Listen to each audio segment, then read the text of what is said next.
প্রিয় শিক্ষার্থীরা, আসসালামু আলাইকুম। বর্ণমালা আদর্শ স্কুল অ্যান্ড কলেজ কর্তৃক আয়োজিত অনলাইন ক্লাসে আমি শামসুন নাহার ষষ্ঠ শ্রেণীর সকল শিক্ষার্থীদের জানাচ্ছি অভিনন্দন। ভালো আছো তো সবাই? না, আল্লাহর রহমতে তোমাদের দোয়ায় আমিও ভালো আছি। আমাদের প্রথম পত্রের পাঠ শেষ হয়েছে, তাই না? আসো আজকে আমরা তোমাদের যে প্রশ্নটা থাকবে প্রথম পত্রে, সেই প্রথম পত্রের প্রশ্নটা নিয়ে মূলত সৃজনশীল প্রশ্নের নিয়মটা নিয়ে আলোচনা করি আজকে। তোমাদের আগে ক্লাসে বলা হয়েছিল তোমাদের সৃজনশীল কয়টি প্রশ্ন থাকবে? সৃজনশীলে থাকবে মোট 11টি প্রশ্ন, আর এর থেকে উত্তর করতে হবে তোমাকে 7টি প্রশ্নের উত্তর করতে হবে। এখানে থাকবে কয়টি? গদ্য থেকে থাকবে 4টি, পদ্য থেকে থাকবে 4টি এবং সহপাঠ থেকে থাকবে 3টি। এর মোট হচ্ছে 11টি। এই 11টি থেকে গদ্য থেকে তোমাকে 2টি, পদ্য থেকে 2টি এবং সহপাঠ থেকে 2টি, কয়টি হলো? 6টি। আরেকটি বাকি থাকে, তাই না? আরেকটি। এই 3 বিভাগের যে কোনো এক বিভাগ থেকে তুমি যেটা ভালো মনে করো বা ভালো পারো সেটা থেকে তুমি উত্তর করবে, ঠিক আছে? তোমাকে মোট উত্তর করতে হবে 7টি। 7টি নম্বর কত? 7.70, ঠিক আছে? আর এটার জন্য তোমরা সময় পাবে 2 ঘন্টা। শুধু সৃজনশীলের জন্য পাবে 2 ঘন্টা, আর মোট বাংলা প্রথম পত্রের জন্য পাবে 2 ঘন্টা 30 মিনিট। সেই 30 থাকবে হচ্ছে অবজেক্টিভে। সেই অবজেক্টিভের জন্য আবার তুমি 30 মিনিট ব্যয় করতে পারো। সেখানেও থাকবে 30টি প্রশ্ন। এখন আসো আমরা সৃজনশীল প্রশ্নটা নিয়ে একটু আলোচনা করি। সৃজনশীলের প্রথম প্রশ্নটা 4টা ভাগে বিভক্ত থাকে একটা সৃজনশীল প্রশ্ন, তাই না? প্রথমটা হচ্ছে জ্ঞানমূলক। মোট একটা সৃজনশীলের নম্বর হচ্ছে 10, আর 1 যেটা জ্ঞানমূলক সেখানে থাকে 1 নম্বর, অনুধাবনে থাকে 2 নম্বর, প্রয়োগের থাকে 3 নম্বর এবং সর্বশেষ হচ্ছে উচ্চতর দক্ষতা থাকে 4 নম্বর। এই হচ্ছে মোট 10 নম্বর। এখন আসলে আমরা প্রথমটা নিয়ে একটু আলোচনা করি। প্রথমটা হচ্ছে জ্ঞানমূলক প্রশ্ন।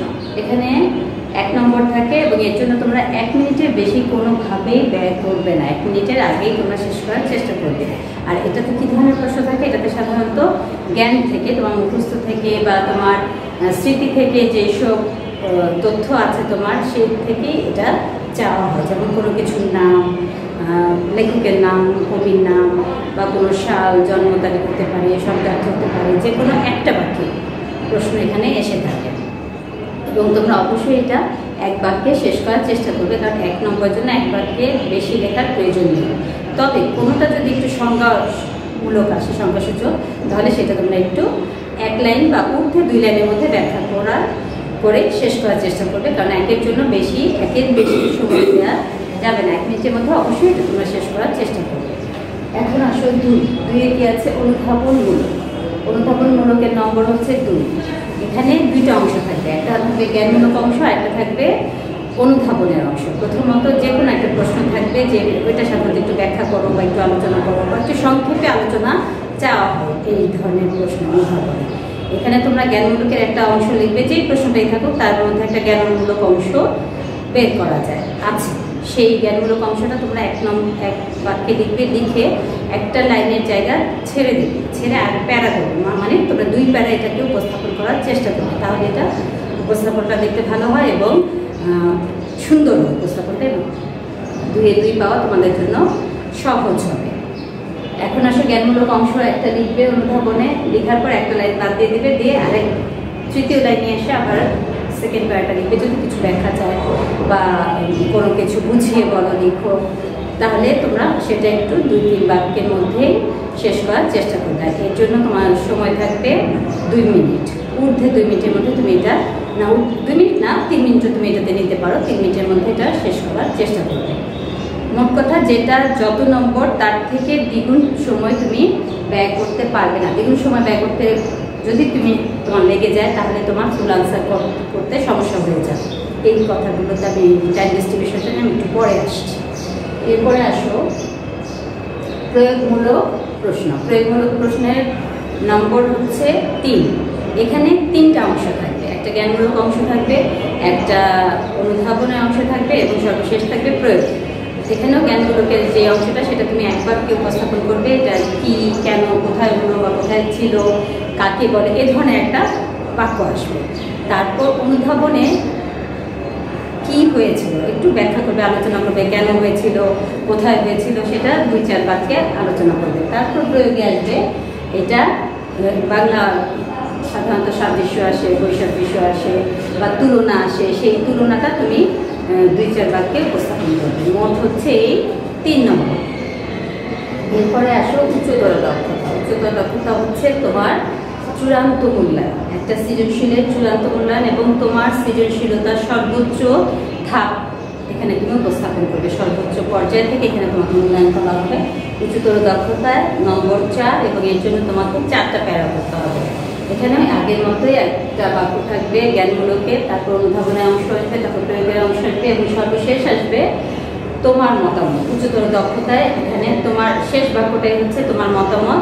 এটা তুমি প্রশ্নের সপক্ষে বা বিপক্ষে, এটা একটা যুক্তি চাওয়া হয় বাংলা প্রশ্নের উত্তরে, যুক্তি বা সপক্ষে আলোচনা করো বা এটার সাথে তোমার কবির সাথে বা লেখকের সাথে বা উদ্দীপকের সাথে তুমি একমত কিনা, একমত হলে সপক্ষে যুক্তি দেখাও, সেইটা তুমি শেষে উচ্চতর দক্ষতার মধ্যে তোমার সৃজনশীলতা দিয়ে উপস্থাপন করবে এবং সেটা জ্ঞানমূলকের অংশটা যেমন ছোট হবে এবং শেষে উচ্চতর দক্ষতার তোমার মতামতের অংশটাও ছোট হবে, মাঝে অনুধাবনটা একটু বড় হবে এবং প্রয়োগের অংশটা আরেকটু বড় হবে। এভাবে তোমরা 4টা স্টেপে 4টা প্যারায় প্রথমে জ্ঞানমূলক অংশ লিখে এক লাইন ছেড়ে দিলে, আবার অনুধাবনের অংশ লিখে আরেকটা লাইন বাদ দিলে, তারপর প্রয়োগের অংশ লিখলে তারপর আরেকটা লাইন বাদ দিও উচ্চতর দক্ষতার অংশ লিখলে। এভাবে 4 ধাপে যদি তোমরা লিখো তাহলে তোমাদের অবশ্যই 4টা ধাপে তো লিখতেই হবে, সেই সাথে তথ্যগুলো তোমার অবশ্যই সঠিক হতে হবে বা যুক্তি দেখালে যুক্তিটা তোমার যৌক্তিক হতে হবে,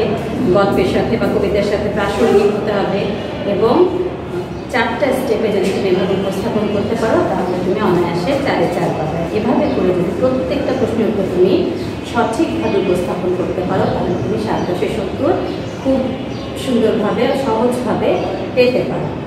এখন আসো আমি একটু নম্বর বন্টন নিয়ে আলোচনা করি। নম্বর বন্টনটার সময় তোমাকে খেয়াল রাখতে হবে, তোমাকে 7টা প্রশ্নের উত্তর করতে হবে অবশ্যই 2 ঘন্টার মধ্যে। এখানে একটা ব্যাপার আছে, ব্যাপারটা হচ্ছে 30 মিনিট আছে অবজেক্টিভ। 30 মিনিটে যদি তুমি অবজেক্টিভ ভালো পারো, তোমার যদি সব মুখস্থ থেকে আসে তাহলে তুমি 30 মিনিটের জায়গায় 20 মিনিটেও সেটা কমপ্লিট করতে পারো। আর তোমাদের কোশ্চেনটা পরীক্ষায় কোশ্চেন তোমাদের একই সাথে দিয়ে দেওয়া হবে। তোমরা 20 মিনিটে শেষ হলে বা 15 মিনিটে যদি তোমার অবজেক্টিভ শেষ করতে পারো তাহলে তুমি সেই বাকি 15 মিনিট বা বাকি 10 মিনিট তুমি সৃজনশীলে ব্যবহার করতে পারবে। এই দিকটা তুমি খেয়াল রাখবে। সেখানে তোমাকে কী করতে হবে, ভালো করে বেশি করে পড়তে হবে, পুরোটা গল্প, পুরোটা কবিতা, সবগুলো গল্প কবিতা তোমার ভালো জ্ঞানে থাকতে হবে, নলেজে থাকতে হবে, তাহলে তুমি যে কোনোটাই যেটাই আসুক না কেন তুমি পারবে এবং তোমার 30 মিনিট সেখানে লাগবে না। তুমি চেষ্টা করবে ওখানে যেন 30 মিনিট তোমার ব্যয় না হয়, ওখানে 15 মিনিট বা 20 মিনিটের মধ্যে যদি তুমি কাভার দিতে পারো তাহলে তুমি সৃজনশীলে আরও 10 নম্বর যোগ করতে পারছো। এইগুলো একটা। আরেকটা ব্যাপার হচ্ছে তোমরা সৃজনশীলের সময়টা ভাগ করে নেবে। 7টা তোমাকে উত্তর করতে হবে, 7টার জায়গায় তোমাকে 16 মিনিট করে তুমি পাবে এবং 2-4 মিনিট সময় এক্সট্রা থাকবে। সেই এক্সট্রা সময়টা তোমার আমাদের পরীক্ষা কিছু আদার্স কাজ থাকে, সেই কাজের জন্য তোমাকে একটু রাখতে হবে বা তুমি কোশ্চেনটা পড়ার জন্য, প্রশ্নটা বোঝার জন্য তোমার একটু সময় হাতে থাকা দরকার, তাই না? সেই জন্য তুমি 16 মিনিটের বেশি কোনোভাবেই এক একটা সৃজনশীলে ব্যয় করতে পারবে না, সেটা তোমাকে আগে খেয়াল রাখতে হবে। এবং কী করতে হবে, বাসায় তোমাকে লিখে লিখে লেখার গতি বাড়াতে হবে যেন তুমি এই সময়ের মধ্যে অবশ্যই পুরো একটা সৃজনশীলের 4টা অংশ উপস্থাপন করতে পারো।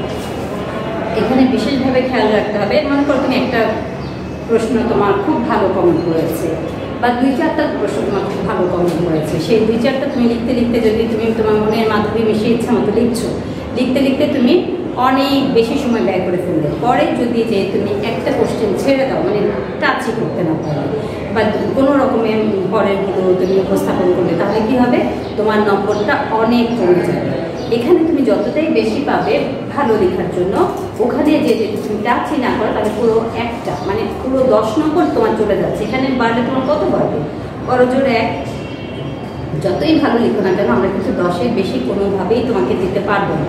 অতএব তোমাকে খেয়াল রাখতে হবে প্রত্যেকটা প্রশ্নের উত্তর একই মানে এবং একই বিস্তৃতির হতে হবে। একটা অনেক বিস্তৃত করে ফেলে অনেক আলোচনা করলে আর একটা উপস্থাপনই করতে পারলে না সেভাবে, এমন তারতম্য যেন না হয়, প্রত্যেকটার মধ্যে যেন একটা সামঞ্জস্য থাকে। ঠিক আছে, যত ভালো পারো বা যত কম পারো সামঞ্জস্য রেখে, সময়ের দিকে খেয়াল রেখে এবং তোমার উপস্থাপনটা কিভাবে উপস্থাপন করলে তুমি এই নম্বরের মধ্যেই ভালো মার্কস পেতে পারো সেটা তোমাকে খেয়াল করতে হবে। এবং যেহেতু এই বছরই তোমাদের প্রথম সৃজনশীল হতে যাচ্ছে, তাই উপস্থাপনটা তুমি অনেক কিছু পারো কিন্তু তুমি সঠিকভাবে উপস্থাপন করতে পারলে না, তখন কিন্তু আমরা তোমাকে মার্কস দিতে পারবো না। অতএব তোমার উপস্থাপনটা বেশি গুরুত্বপূর্ণ। তুমি যতটা পারো তার চেয়ে বেশি গুরুত্বপূর্ণ তোমাকে সঠিকভাবে উপস্থাপন করতে হবে নম্বর অনুযায়ী এবং সময় অনুযায়ী। এভাবে তোমরা পরীক্ষায় লিখতে হবে। আর পরীক্ষায় লেখার জন্য তোমাকে বাসায়